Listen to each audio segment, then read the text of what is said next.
woman next to me said to me, like, excuse me, like, would you mind could you just like, stop turning around? You're whipping me with your hair or something. So that was my like only interaction with someone I was with, and then I found out she got really physically injured. I think she lost one of her legs. But besides that, I mean, I didn't really know.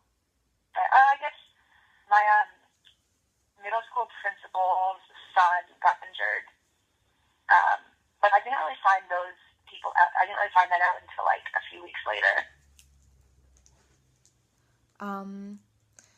Can you describe what you were thinking the week after the bombing during the manhunt for the 2 suspects? Yeah, so I was pretty much a mess during the lockdown. I decided to go back to school and not stay with my family in Andover just because I wanted to like regain a sense of normalcy. But that was really hard to do when we were on lockdown. I wasn't really sleeping. I was having nightmares when I was sleeping. And any loud noise, one of my friends like got me balloons or something, and they popped, and I like completely lost it. It was any like loud noise startled me. And then during the manhunt, I just remember being like terrified to even leave my room within my dorm. Like I just stayed in my bed and hung out with my roommate, and like my mom texted me like, "Do not leave your dorm room. We're on lockdown." So it was really scary. I'm trying to think if there's anything else during that. But I do remember when they released the photos of the 2 brothers and they media released to the public. That's when my brother texted me one of the pictures and said, "Is this you?" And that was the first time I saw myself standing directly in front of Joe Cousin and I, and that's kind of when I first realized how close I really was. So that was pretty overwhelming for me. Yeah. What college were you in at that time? Sorry, what'd you say? What college were you attending at that time? Tufts. Oh my gosh, wow. Yeah, I was a freshman. Did you receive any like special treatment from students or teachers or stuff like that? Yeah, my professors definitely gave me extended time. I remember one of my professors, after I decided to take the final, and because we were writing our final exams, and I did horribly on it. And I remember he said like we didn't have to count it, and he would just use my other exam scores for my final grade. My professors were super accommodating, giving extended time. I remember I went to see one of like the therapists at Tufts. Everyone was very, very accommodating and supportive. On April 19th, 2013, when the last... Well, actually, how did you feel when one of the brothers was shot and killed? When what? When they were killed? When one of the brothers, was shot and killed. Oh, when one. I don't know. I think I was kind of indifferent about it. I think I was just glad that this whole craziness was over. But I also remember feeling like just because this brother was killed and that they caught them doesn't mean that, or they caught one of them, doesn't mean that, like I'm doing any better. So I think for a lot of people in the public, I remember people at Tufts were like celebrating and going out and celebrating that this, was over. But I remember sitting in my bed just thinking like, but it's not over. Like I'm so traumatized by this, and I still like have to deal with my physical injuries. I have scars all over my legs. So I remember feeling just kind of annoyed, if that makes sense. Like definitely relieved that they caught one of them, but not as like excited as everyone else, I guess. It's understandable, definitely. Were you paying close attention to Tsarnaev's trial when it began January 5th, 2015? Sorry, what did you say? When what began? Were you paying close attention to his trial when it began January 5th, 2015? Yeah, so I actually really thought the trial was an interesting process, and I think that was one way that I coped with it, was seeing it through a different lens, of this like legal lens, instead of just like remembering exactly what happened over and over again, but actually like learning more about the actual legal process was helpful for me. And like my dad attended court every single day, like the entire jury selection, the entire trial. Like I said, I went for one of the days. So I definitely followed it, and I think, was it 2015 or 2016 when he found out that he was charged with like all these different, he was found guilty on all the different accounts. And I think I was definitely excited about that.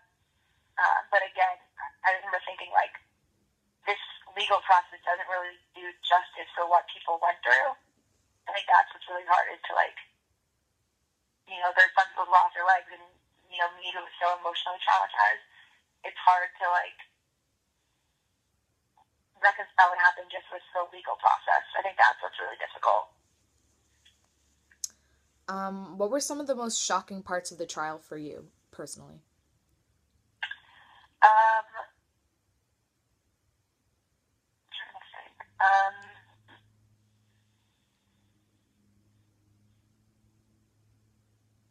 I don't know. I think what was most shocking for me was just when I actually went to court and seeing Joe Carson sitting there. I remember almost like having sympathy for him or like empathy for him, and thinking like, oh, you know, like his brother must have been forced into it, or oh, he was the younger brother, like he was brainwashed or something. But then when I actually saw him in trial, and I like lost all sympathy for him, and I just, I don't know. I think actually seeing him in person rather than just like hearing stories and watching him on the news, I really like lost that sympathy and just I didn't really care what happened to him. Yeah, he just did not look like he cared to be there. He didn't seem apologetic at all. He showed no emotion. I think that was the most shocking part to me was actually like seeing him in person. What were your thoughts when he was given the death penalty? Were you for or against, if you don't mind saying? Yeah, I honestly didn't really have an opinion. I feel like in general, I don't know. I have a hard time like having a legitimate opinion on it. I think I wanted him to get the death penalty just so like I didn't have to hear about him in the news anymore. And at the time, I don't know if I was naive or, but I thought that I can get the death penalty, like it would all be over sooner.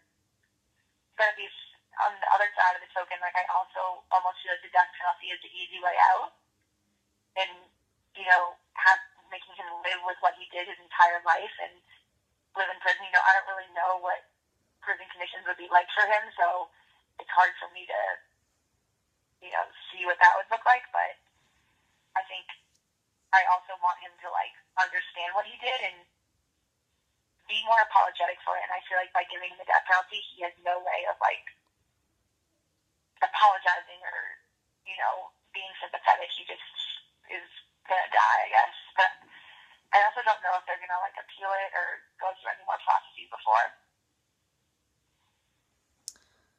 On January 15th, 2016, Tarsonav was ordered by the court to pay $101 million in restitution to victims. Do you think you'll receive any of this money? Sorry, what did you say? Who was charged that amount? Tarsonav was ordered by the court to pay $101 million in restitution to victims. Do you think you'll receive any of this money?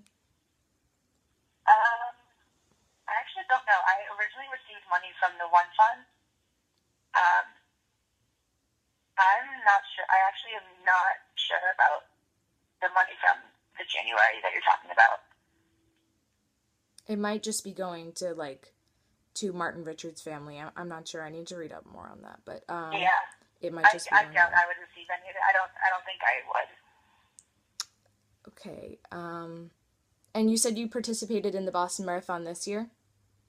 Yes, I ran this past year for Mass General Hospital. How was that? How was that experience? It was pretty amazing. I loved the training. The actual day of the marathon was too hot, I think, after the training in the winter.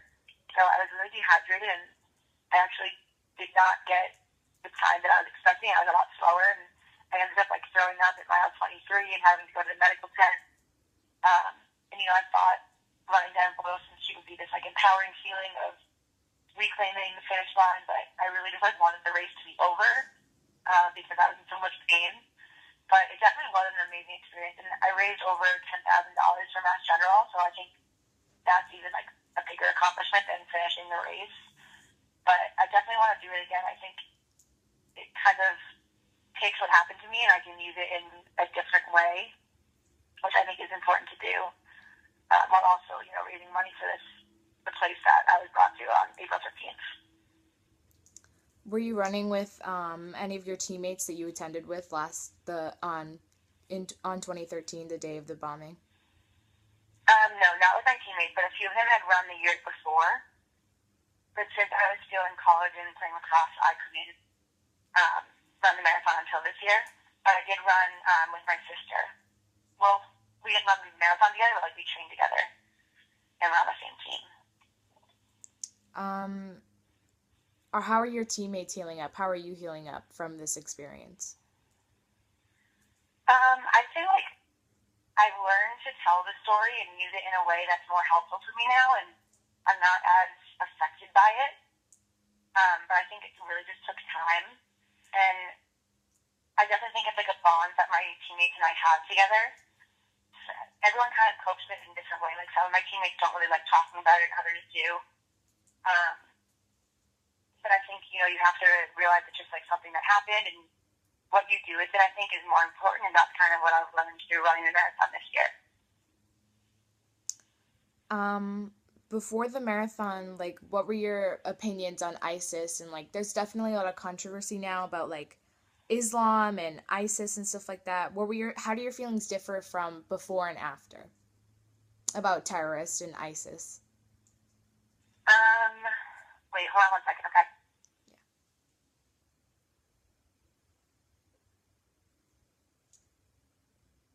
Okay, sorry. I think I have a pretty skewed perception. After 9/11, I think the way people viewed, extreme Islam and all that really changed. And I don't know, that's a really good question. I'm trying to think. I definitely have, I don't know. I'm not sure how I can answer that. I'm going to think for a few seconds.